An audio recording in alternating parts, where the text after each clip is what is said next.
우리의 삶이 영적 싸움이 일어나는 매일의 삶이라고 할 때 싸움의 무승부라고 하는 것은 불안할 수밖에 없습니다. 그래서 모든 싸움은 이기기 위해서 있는 것이고, 또 이기기 위한 그 싸움이 되지 않는다고 한다면 결국 내가 진다라고 하는 고통을 예고하는 것이죠. 그런 면에서 영적인 믿음의 필살기가 어찌 보면 우리에게 필요한 때가 아닌가 하는 생각을 해봅니다. 우리가 세상을 살아가면서 어떤 싸움에, 내가 모든 싸움에 이 무게 하나 있으면 내가 이기는 그런 능력이 있다라고 한다면 하나도 무서울 게 없겠죠. 그런 면에서 우리가 영적인 안목으로 이 세상을 바라보면서 우리에게 다가오는 수많은 영적 싸움을 이길 수 있는 나만의 영적인 그 믿음의 필살기가 있다면 무엇일까 하는 생각을 해보게 됩니다. 조선시대 그 선조 임금 당시에 임진왜란이 일어나기 직전의 역사 이야기인데요. 이 왜군들이 호시탐탐 이 해안가를 중심으로 해서 남해안으로 서해안으로 참 사람들을 많이 괴롭히고 야색하고 잡아가고 죽이고 하는 그런 고통이 늘 이렇게 있었습니다. 그러면서 또 한 무리의 왜군이 이렇게 쳐들어오게 되어질 때 이 조선에서 명나라의 그 군대를 이렇게 요청하고 조명 연합군이 이제 왜군을 무찌르는 그런 상황이 되었습니다.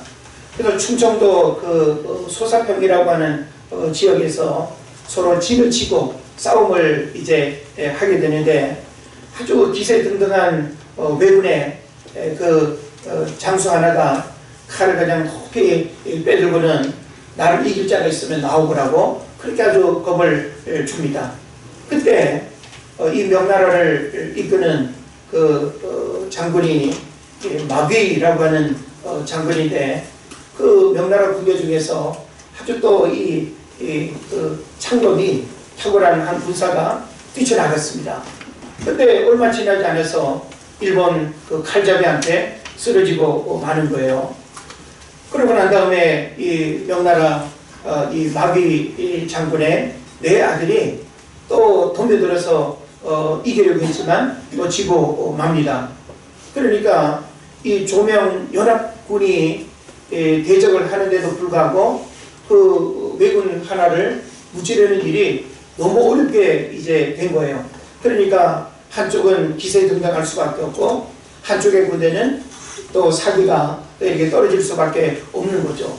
그래서 그 명나라의 그 장군 마귀가 큰 소리로 명령합니다. 누구라도 저 외놈, 저 적장을 무너뜨리는 자가 있다고 한다면 내가 큰 상을 줄 것이라고 하면서 너희들 중에 대적할 자가 있느냐라고 하면서 큰 소리를 쳤습니다. 그러나 그 누구도 앞에서 벌어지는 그 상황을 보면서 나설 용기가 나지 않죠. 그때 조선에 허름한 무명 옷을 입은 꾀죄죄하고 볼품없어 보이는 아주 그 이 조선 군사가 나타나 가지고는 제가 대적하겠습니다. 그러고는 어떤 무기를 손에 들지 않고 맨손으로 내가 저 장수를 잡겠다고 그렇게 이야기하는 거예요.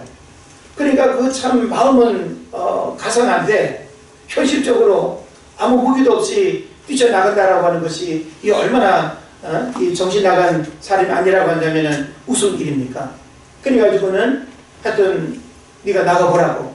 그랬더만 그 일본 장수도 칼을 높이 들고 또 어느 놈이든지 나올 테면 나오라 라고 하는 이런 상황에 웬 이상한 놈이 무기도 들지 않고 완전히 그냥 무장해진 상태에서 가까이 다가오거든요.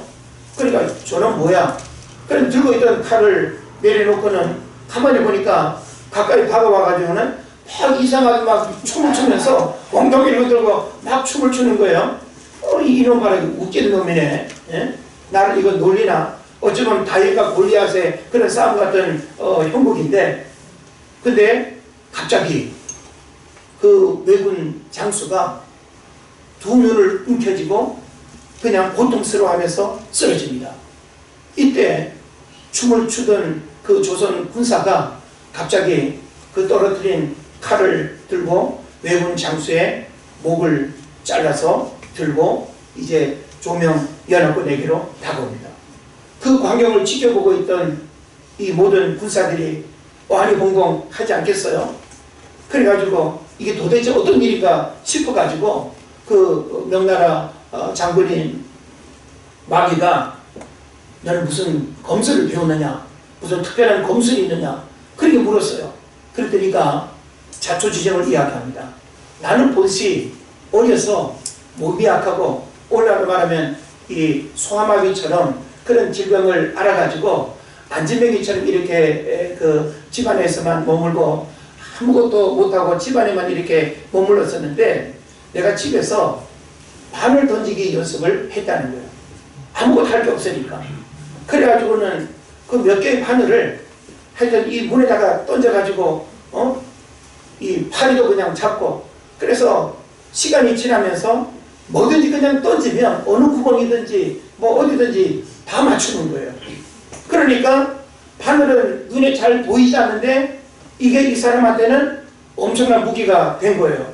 그래가지고는 시간이 지나면서 안진뱅이였던 이 사람이 하여튼 벌떡 일어나게 돼가지고 내가 이 바늘 하나 던지는 기술밖에 없는데 전쟁터에 참여하게 된 거예요. 그래가지고 가만히 보니까 내가 뭔가 요때에 나서면 딱 좋겠다고 생각이 들어가지고는 그 일을 한 거예요.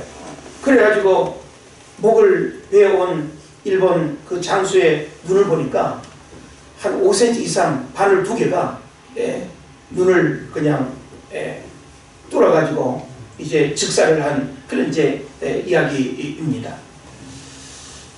저는 이 이야기를 여러분에게 들려드리면서 여러분도 바늘의 달인이 되라고 말씀드리고 싶지는 않습니다만은 우리는 저마다 생활의 달인이 되거나 혹은 삶에 타의 추종을 불허할 만한 특별한 능력을 갖는다고 한다면 이것이 여러분 직업적으로도 큰 힘이 되고 능력이 될 뿐만 아니라 세상을 살아가는 일에 있어서도 엄청난 무기가 되는 거예요. 할렐루야. 예. 그래서 일만 시간의 법칙이라고 하는 책도 있고 사람이 일만 시간의 법칙이라고 하는 걸 연으로 따지면 한 10년 정도 됩니다. 사람이 어떤 한 가지 일을 10년간 우물을 파고 10년간 훈련을 하면 보통 한다는 거예요. 그것이 삶의 큰 무기가 된다라고 하는 가르침을 우리에게 주고 있습니다. 여러분의 세상을 이길 어떤 무기가 있습니까? 오늘 우리가 혼란하고 어려운 시대를 살아가고 있는데 영적인 안목으로 세상을 바라보면서 우리에게 다가오는 유혹과 마귀의 미혹과 사탄의 공격들을 물리쳐 이길 수 있는 그런 필살기가 있습니까? 저는 이것이 있기를 바라고요. 이것이 없다라고 한다면 우리가 하나님 앞에 기도하고 고민하면서 내가 세상을 이기고 마귀를 이길 수 있는 영적인 믿음의 필살기는 무엇인가? 기도인가? 말씀인가? 성령의 능력인가? 믿음인가? 순종인가? 여러분 하나를 생각하시기를 바랍니다. 혼란스러운 시대를 살아가고 있습니다. 분별력이 필요한 시대입니다. 이성과 감정과 신앙이 깨어 있어야 하는 시대가 아닌가 하는 생각을 해봅니다. 자연스러운 시대 상황을 우리가 생각을 해본다면 정치적으로는 4월 15일 총선을 앞두고 정치인의 이야기가 여론을 움직이고 인물에 대한 평가와 공약에 대한 이야기로 사회의 이슈가 되어야 하는 분위기가 지극히 정상적인데 지금 그렇지 않습니다. 신앙적으로, 목회적으로는 어떨까요? 봄신방과 더불어서 사순절 기간 중에 있기 때문에 부활절을 앞두고 전도하는 일, 낙심자 또 뭐 전도 대상자를 주님께로 인도하기 위해서 아마 기도하고 또 그런 이름들을 우리가 또 거론하면서 아마 우리가 전도에 대한 그런 열정을 품을 때 아니겠습니까? 그리고 또 십자가의 묵상과 복음에 대한 이야기로 충만해야 하는데 오늘 우리의 대화는 무엇입니까? 코로나19로 인해서 신천지 이야기가 어딜 가나 들려집니다. 감염 확산 이야기를 우리가 듣고 말합니다. 확진자와 사망자의 통계 이야기로 모든 뉴스가 얼룩져 있습니다. 세계 곳곳에 이제는 중국, 우리나라를 넘어서 세계 곳곳에 지금 들불처럼 번지고 있는 이 바이러스의 공포와 불안의 끝이 언제인지, 어떤 후유증과 영향력을 미칠지 세계가 불안하게 예의주시하고 있습니다. 저는 이런 시대 상황을 여러분과 함께 살아가면서 세 가지를 생각해 봅니다. 잘 보아야 하고, 잘 들어야 하고, 잘 느껴야 한다라고 합니다. 잘 보아야 하고, 잘 들어야 하고, 잘 느껴야 합니다. 이것은 여러분이 오감으로, 지극히 정상적인 어떤 오감으로 잘 듣고 그리고 어떤 뉴스와 정보를 많이 듣는 그것을 말하는 것이 아닙니다. 우리는 지금 동일한 상황과 문제에 대해서도 관점도 다르고 해석도 다르고 방법도 다르고 선택도 다릅니다. 위기의 시대를 살아갈 때 올바른 분별력과 판단력이 필요하다는 사실은 바보가 아닌 이상 누구라도 잘 알 것입니다. 그러면 저와 여러분은 그리스도인입니다. 그리스도인은 이 시대 상황을 하나님의 관점에서 살펴보고 해석할 수 있는 해안이 있어야 합니다. 무엇보다 사람의 관점과 여론의 방향과 다수의 생각이 중요한 것이 아니라 오늘 우리가 겪고 있는 이 일들의 원인과 과정과 결과를 성경의 관점에서 해석하고 살피는 지혜가 필요하다라고 하는 겁니다.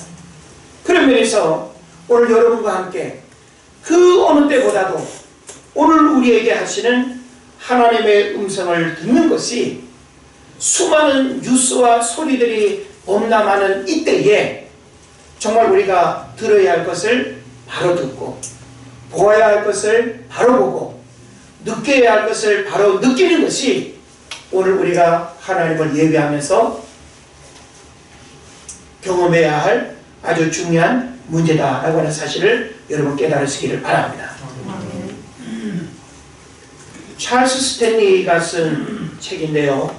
하나님의 음성을 듣는 법이라고 하는 책이 있습니다. 이 책 가운데 보면 오늘 우리가 귀담아 들어야 될 아주 중요한 메시지가 있어요.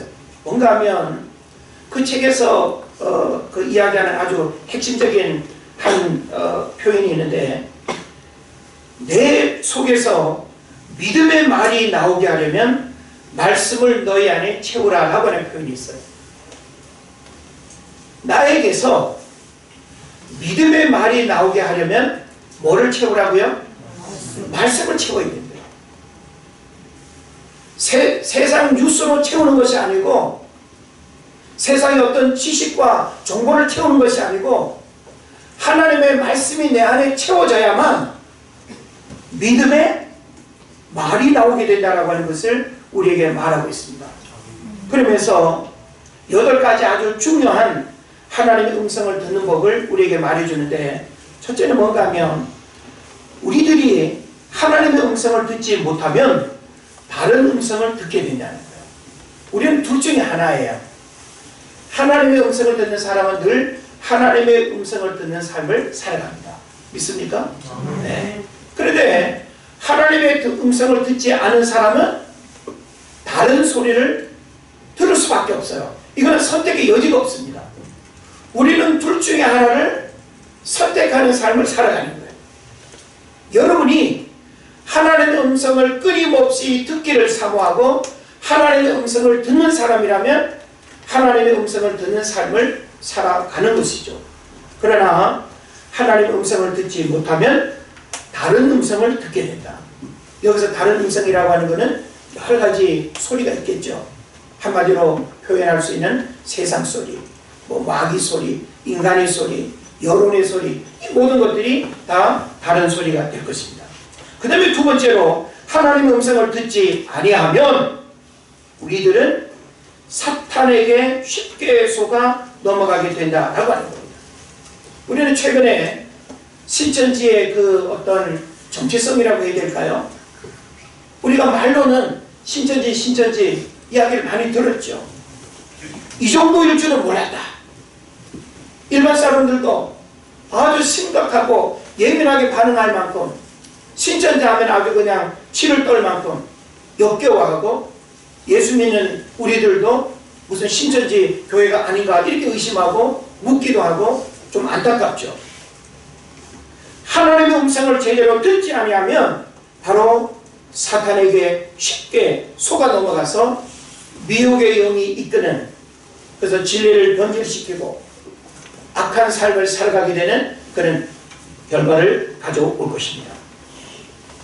그리고 이 책에서 세 번째로 하나님의 음성을 듣지 않을 때 우리들은 자신이 하나님으로부터 독립적이라는 교만한 마음을 가지게 된다는 거예요. 우리는 신앙생활이라고 하는 것은 독립선언을 하고 살아가는 게 아니에요. 독립선언의 반대가 뭘까요? 종속선언이에요. 종속선언이 뭡니까? 하나님께 붙어서 그분과 함께 살아가는 삶, 이게 종속이에요.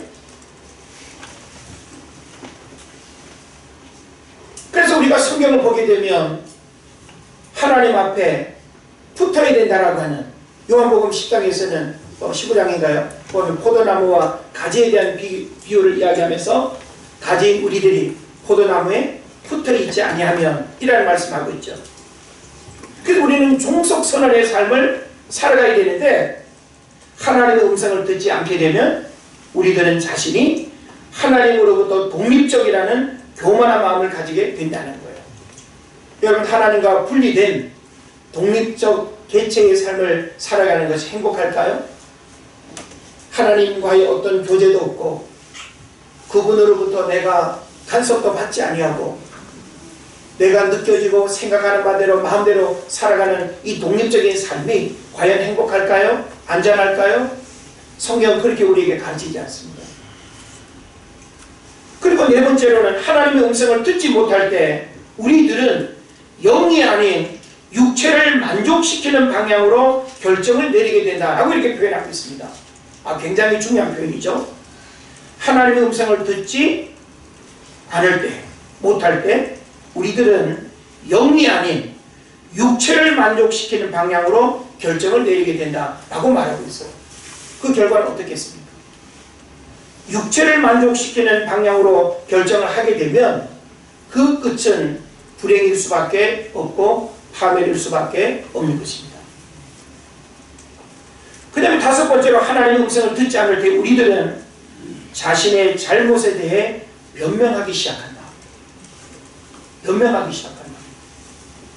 하나님의 음성을 듣지 않은 사람들은 어떤 문제들이 생기면 자꾸만 자기를 다르게 표현하고 거짓으로 자기를 변명해요. 이단들의 속성이 그러한 것처럼 마찬가지입니다. 여섯 번째로 하나님의 음성을 듣지 아니하면 그 결과로 인해 어려움을 겪게 된다. 그러니까 어려움을 겪게 되는 것은 나 자신이지 하나님의 어려움을 겪는 게 아니에요. 왜 우리 어른들이 자녀들에게 그런 말 많이 하지 않습니까? 어른 말 잘 들으면 자다가도 떡이 생긴다. 자다가 떡 좀 많이 먹었습니다. 비유죠. 하나님의 음성을 듣지 아니하면 불완전한 인간은 그 결과로 인해 어려움을 겪게 되는 겁니다. 일곱째로는 하나님의 음성을 듣지 아니하면 우리 주변의 사람들이 상처를 받게 됩니다. 내가 하나님의 음성을 듣지 아니하면 나만 문제를 겪는 것이 아니라 주변 사람들에게도 상처를 주고 부정적인 영향을 미친다는 거예요. 그런 면에서 우리 그리스도인들이 하나님의 음성을 듣고 하나님의 음성을 분별하고 하나님의 음성의 가르침의 교훈이 무엇인지를 알고 살아가는 것은 대단히 중요한 거예요. 마지막 여덟 번째로는 우리들이 하나님께 귀를 기울이지 아니하면 하나님께서 준비하신 가장 좋은 것을 놓치게 된다. 준비하신 가장 좋은 것을 놓치게 된다. 그 준비하신 가장 좋은 것이 뭔지는 모르겠어요. 근데 우리가 하나님의 음성을 듣는 삶을 살아가면 하나님이 여호와이래, 준비하시는 그 하나님께서 가장 좋은 것으로, 가장 최고의 것으로 우리 삶에 큰 은혜를 주실 줄로 믿습니다. 아멘. 저는 작금의 시대를 염려와 아픔으로 여러분과 함께 공감하면서 여러 가지 우려와 또 염려를 또 이렇게 하고 있는데, 이 일 이후에 우리에게 일어날 일들을 나름 기도하고, 저도 여러분과 함께 많은 뉴스와 정보들을 또 이렇게 들으면서 우리 개인뿐만이 아니라 지금 우리가 살아가는 이 시대, 이 사회에 미칠 여러 가지 문제들을 좀 이렇게 진단해 보려고 하는 것입니다. 물론 제가 말하는 것은 제가 느끼는 하나님의 음성을 제 안에 스스로 생각하고 정의한 부분들입니다. 오늘날 교회가 복음의 본질을 잃어버리고 세속화되고 물질 만능에 사로잡혀서 복음의 능력을 경험하지 못하는 시대를 살아가고 있습니다. 코로나19 이후에 우리 사회에 아무 일도 없은 듯 일상이 주어지지 않을 것입니다. 그래서 다양한 혼란과 변화가 일어나리라고 보는데, 저는 한 6가지의 문제들이 예견되고 있습니다. 하나는 뭔가 하면 신천지를 비롯한 이단 사이비들이 변형된 모습으로 더 기승을 부릴 것이다 라고 하는 거예요. 이것은 우리의 신앙을 어떻게 지켜갈 것인가 라고 하는 측면에서 보면, 그 어떤 관계성 측면에 있어서 우리가 그 주변을 어떻게 살펴야 되고 어떤 영적인 긴장감을 가져야 하고 우리의 복음을 어떻게 재무장해야 되는가라고 하는 것을 생각해야 되는 문제가 되는 것입니다. 다시 말하면 믿는 자들을 더욱 미혹하는 시대를 살아가게 된다는 거예요. 지금은 신천지가 가장 이렇게 두드러지게 드러나고 있지만 하나님의 교회 300만 이야기합니다. 신천지는 뭐 지금 20몇만 그렇게 말하지 않습니까? 오늘 우리 기성교회, 복음주의 교회를 위협하고 우리의 신앙을 미혹하는 이런 사단의 공격들이 얼마나 심한지 모릅니다. 문화, 통일, 봉사, 평화 등의 인류 보편적인 가치를 자기 것인 양 위장하여 활동을 하는 이런 시대 속에서 우리가 이후에 일어날 이와 같은 부분들을 미리 우리가 예견하고 영적으로 깨어서 기도하고 준비해야 될 줄로 믿습니다. 그리고 또 하나는 이머징 처치의 도래와 성장이라는 거예요. 이머징 처치라고 하는 책도 있습니다만은, 이머징이라고 하는 단어는 신생애, 신흥애 그런 뜻이에요. 뭔가 새롭게 무언가가 이제 이렇게 드러난다는 것이죠. 그래서 이 이머징 처치의 도래, 성장, 이거 뭘 말하는가 하면 오늘 우리가 모이고 예배하는 이 교회 공동체의 예배와 모임이 약화될 가능성이 굉장히 크다라고 하는 거예요.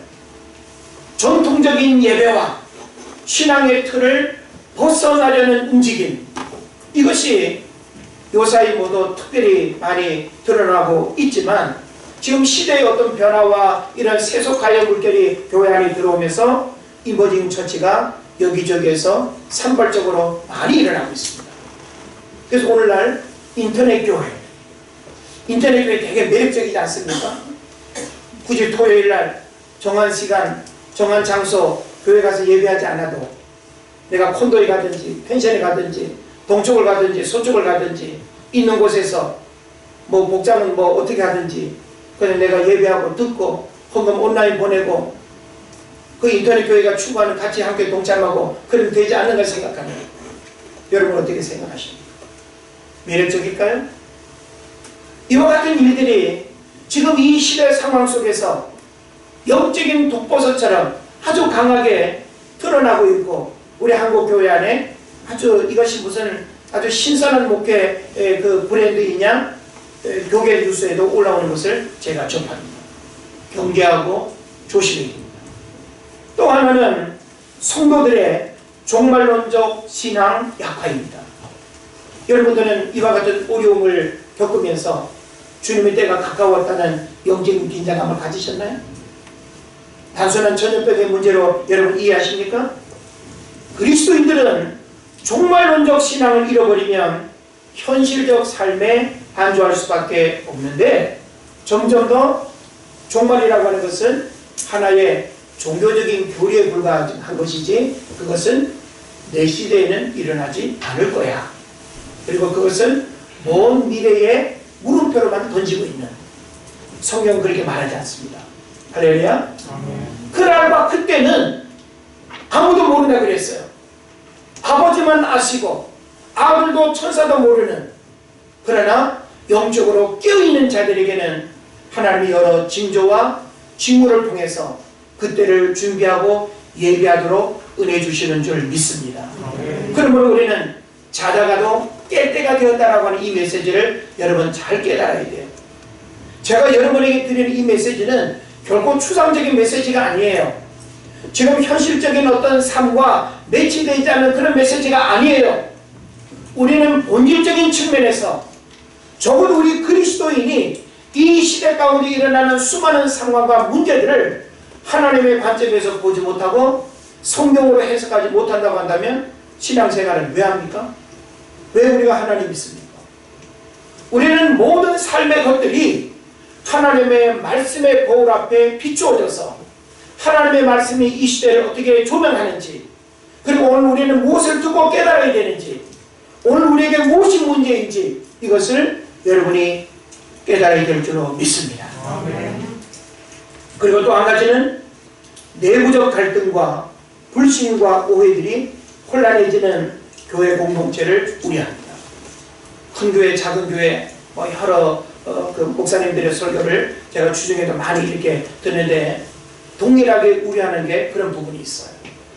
우리 지금 몇 주간 영상 예배 드리고 인터넷 예배 드리고 다 그러면서 교회 안 갔더니 막 그냥 눈물이 나더라. 교회 안 갔더니 막 정말 예배의 소중함을 알겠더라. 그런데 그 뜨거움의 그 마음들이 또 한 주 빠지고 또 한 주 그렇게 하고 할 때 같던가요? 아니래요. 그렇지 않더래요. 이것은 묘하게 우리의 신앙과 우리의 예배를 혼란하게 하고 무질서하게 하고 변질시킬 수 있는 사탄의 전략일 수 있다는 하는 사실 여러분 깨달아야 됩니다. 그런 면에서 내부적인 갈등, 불신, 오해들이 혼란해지는 교회 공동체를 이후에 우리가 우려할 수 있다. 그런 면에서 여러분 누구를 쉽게 정죄하거나 비난해서는 안 됩니다. 교회 공동체는 한 마음으로 하나님의 뜻이 무엇인가를 고민하고 오늘 우리에게 하시는 하나님의 말씀을 들으려는 귀가 열리게 될 때 우리는 결코 어떤 갈등도 겪지 않을 것입니다. 그리고 또 한 가지는 목회 리더십의 부재와 구심력 약화입니다. 그리고 성도들의 도전적 신앙의 약화를 저는 예견합니다. 여러분 어떻습니까? 여러분 이와 같은 문제를 바라보는 우리 신앙의 자세와 믿음의 도전은 어떻습니까? 물러섬입니까? 아니면 달려갑니까? 물론 우리는 지혜롭게 이웃과 더불어 이 사회가 필요로 하는 어떤 공동체의 한 부분으로서 우리가 선택하고 판단해야 될 중요한 삶의 모습은 반드시 필요합니다. 그러나 결코 우리가 양보하거나 잃어버려서는 안 될 그 본질적인 부분들을 여러분이 볼 수 있기를 바랍니다. 그리고 마지막 한 가지는 우리가 선택한 여러 가지 선례가 당연한 진리처럼 영향을 미칠 수 있다는 우려를 하게 됩니다. 어찌 보면 여론이 그러하고 너무나 당연한 거 아니야 생각하는, 너무나 상식처럼 이야기하는 것들이 이게 선례가 되어서 나중에 이것이 선례가 진리처럼 둔갑을 해버리고, 옛날에도 그랬잖아, 전에도 그랬잖아, 선례가 진리가 되는 이런 문제가 생긴다고 한다면 이것은 대단히 곤란하고 위험한 것입니다. 그래서 저는 나름 여러분이 힘들어하고 아파하고 염려하는 그 문제를 제가 채우라면서 강단에서 무릎 꿇고 기도하면서 하나님 어떻게 해야 됩니까? 지금 하나님 앞에 우리가 할 수 있는 거 오직 기도밖에 없는 이 현실 속에서 기도가 무능한 자의 몸부림이 되지 않게 하여 주시고 이 기도를 통해서 하나님의 일하심을 보게 하여 주옵소서. 그리고 이와 같은 문제들이 일어날 수 있는 나름대로의 예견과 하나님께서 기도 가운데 주시는 그런 마음을 제가 받아서 정리를 하고 여러분과 함께 공감하고 이런 부분들을 우리가 적어도 예비하고 대비해야 된다는 생각을 하는 것입니다. 하나님은 각 시대마다 선지자들과 하나님의 사람들을 통해서 그 시대를 향한 예언적 메시지와 시대적 사명을 맡기셨습니다. 역사 속에 수많은 사건과 일들은 하나님의 메시지를 담고 있습니다. 여러분 과거에 어떤 역사 이야기를 여러분 한번 꺼내 보십시오. 그건 그냥 단순한 사건이 아니에요. 제가 요사이 또 조선시대 공부를 많이 하고 있는데 이런저런 역사 속의 이야기를 살펴보면 그냥 하나의 그 시대의 이야기로 끝나는 게 아니에요. 몇백 년 전에 어디에서 일어났던 그 사건이 아니고 그 사건과 그 역사는 오늘 우리의 삶에 동일하게 반복될 수 있다는 하는 사실을 알아야 되고 그 역사 하나하나가 오늘 우리에게 주는 메시지가 무엇인가를 깨달아야 됩니다. 그런 면에서 올바른 역사 인식과 해석이 필요하다고 하는 것도 여러분에게 말씀드리고 싶습니다. 오늘 본문을 주목해 보려고 합니다. 다윗은 지금 우리가 겪고 있는 고난과 어려움처럼 지금 다윗도 대단히 어려운 상황을 지금 경험하고 있습니다. 그런데 다윗은 지금 하나님 앞에서 무엇을 하고 있는가라고 하는 거예요. 다윗도 오늘 우리와 같은 우리와 다를 바 없는 그 시대 상황에 어려움 가운데 있는데 그 어려운 상황 속에서 다윗이 지금 뭘 하고 있습니까? 다윗이 지금 현재 극심한 고난을 당하는 상황에서 주의 구원을 바라며 지은 시가 이 시편 40편이 됩니다. 그래서 다윗은 고난의 시간에 하나님께 기도했고 하나님의 음성을 듣기를 사모했습니다. 이게 아주 중요한 핵심이에요. 한번 따라합시다. 다윗은 고난의 시간에 하나님께 기도했고 하나님의 음성을 듣기를 사모한 줄로 믿으시길 바랍니다. 네, 잘 따라하시네요. 네. 자, 전장 39장 12절을 보십시오. 전장 39장 12절에서 다윗이 40장과 같이 이어지는 이제 그 상황의 고백인데 뭐라고 말합니까? 여호와여 나의 기도를 들으시며 나의 부르짖음에 귀를 기울이소서. 내가 눈물을 흘릴 때에 잠잠하지 마옵소서. 나는 주와 함께 있는 나그네이며 나의 모든 조상들처럼 또도나이다. 예? 이렇게 다윗이 기도한 후에 오늘 본문 1절을 보면 내가 여호와를 기다리고 기다렸더니 라고 표현하고 있습니다. 절박한 마음으로 기도했어요. 너무 고통스러운 그 시대 상황 속에 내부로 해결할 수 없는 그 불가항력적인 문제 앞에서 다윗은 두려워 떨고 염려하지 않았다는 거예요. 어떻게 했다고요? 한마디로 기도했다. 따라합시다. 기도했다. 그리고 이 다윗은 내가 여호와를 기다리고 기다렸더니 라고 하면서 하나님의 음성을 간절히 사모하는 마음을 우리에게 보여주고 있습니다. 하나님의 음성을 간절히 사모하고 내 기도에 하나님의 응답하시기를 기다리고 있는 그런 다윗을 만나게 되죠. 근데 이런 다윗에게 하나님은 그의 부르짖음에 어떻게 하실까요? 들으시고 특별한 은혜를 부어주십니다. 그래서 2절부터의 내용이 바로 하나님께서 다윗의 그 부르짖음의 기도에 어떻게 응답하고 하나님의 음성이 다윗에게 어떻게 들려주고 있는가를 우리가 보게 되는 것입니다. 자, 2절에서 하나님이 다윗에게 어떤 하나님의 음성을 들려주시고 그 기도에 어떻게 응답하셨습니까? 기가 막힐 웅덩이와 수렁에서 끌어올리시고 이 첫 번째 메시지를 우리가 좀 주목했으면 좋겠어요. 자, 기가 막힌다는 건 뭐예요? 기가 막힌다는 거는 몸이 그냥 얼음처럼 딱 굳어지는 거예요. 기가 막힌다는 거는 내 신체의 기능의 리듬이 완전히 그냥 수급되는 상태. 이게 바로 기가 막히는 겁니다. 그래서 우리가 정말 기가 막힐 그 심각한 어떤 상황, 그 고난, 어려움 가운데서 하나님이 그 웅덩이와 수렁에서 끌어올리시고, 그러니까 다윗은 그 스스로가 그 상황으로부터 자기가 자신을 구원할 수 있다 없다? 없다는 거예요. 하나님이 우리를 그 기가 막힐 웅덩이와 수렁에서 끌어올리시는 분이라는 사실을 여러분 들으시고 하나님의 음성으로 들려지시기를 바랍니다. 아멘. 그리고 그 하나님께서 무엇을 또 말씀하십니까? 내 발을 반석 위에 두사.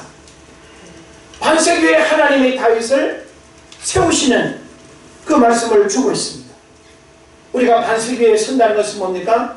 흔들리지 않고 넘어지지 않고 견고하게 하나님이 나를 붙드신다라고 하는 의미가 되는 것입니다. 그리고 또 어떤 말씀이 있죠? 내 걸음을 견고하게 하셨도다. 우리가 걸음을 실수하고 가야 할 길을 탈선해서 다른 길로 가게 되면 어떻게 될까요? 망하는 거예요. 신천지 교회 가가지고 신천지의 교리에 빠져가지고 신천지 이만희 교주를 영생 불사하는 걸로 그렇게 믿어버리면 망하는 거예요. 우리의 걸음이 어디를 향해서 누구를 바라보고 누구를 믿느냐에 따라서 여러분의 인생의 판도가 달라지는 것입니다. 우리의 걸음을 누가 지키셔야 될까요? 하나님이 지키셔야 됩니다. 오늘 주 앞에 나오신 여러분의 걸음을 하나님이 복되게 하실 줄로 믿습니다. 아멘. 여러분의 인생 여정을 하나님의 선하게 인도하시기를 축복합니다. 아멘. 그리고 또 하나님께 올릴 찬송을 내 입에 두셨으니 라고 했습니다. 내가 하나님 앞에 올려드릴 그 찬송을 하나님이 내 입에 두셨다라고 하는 것이 얼마나 감격한 일입니까? 그래서 이 본문에서 가장 중요한 다윗의 신앙 고백은 뭔가 하면 4절의 말씀이 되는 것입니다. 우리 4절의 말씀을 같이 한번 읽을까요? 시작. 여호와를 의지하고 거만한 자와 거짓에 치우치는 자를 돌아보지 아니하는 자는 복이 있도다. 아멘. 아멘. 예, 이게 우리의 삶의 모습이에요. 지금 여러분이 살아가고 있는 이 현실, 이 시대 상황 속에서 이 4절의 말씀이 오늘 우리의 고백이어야 된다는 거예요. 여호와를 의지하고 교만한 자와 거짓에 치우치는 자를 돌아보지 아니하는 자는 복이 있도다. 우리가 그런 자를 돌아보면 어떻게 되는 거예요? 끝나는 거예요. 우리는 올곧게 믿음의 길을 가야 하고 올곧게 축복의 길을 가야 하고 올곧게 구원의 길로 가야 하고 올곧게 영생의 길로 가야 될 줄로 믿습니다. 아멘. 말씀을 정리합니다.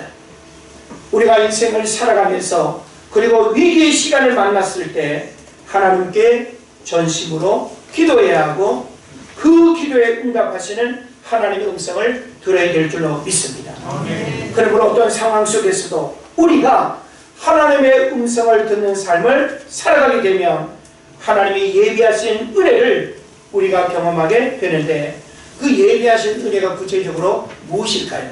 제가 생각해 볼 때 한 3가지의 은혜와 축복이 바로 하나님의 음성을 듣고자 하는 성도들의 삶에 하나님이 부어주시는 축복이 아니겠는가 하는 생각을 해봅니다.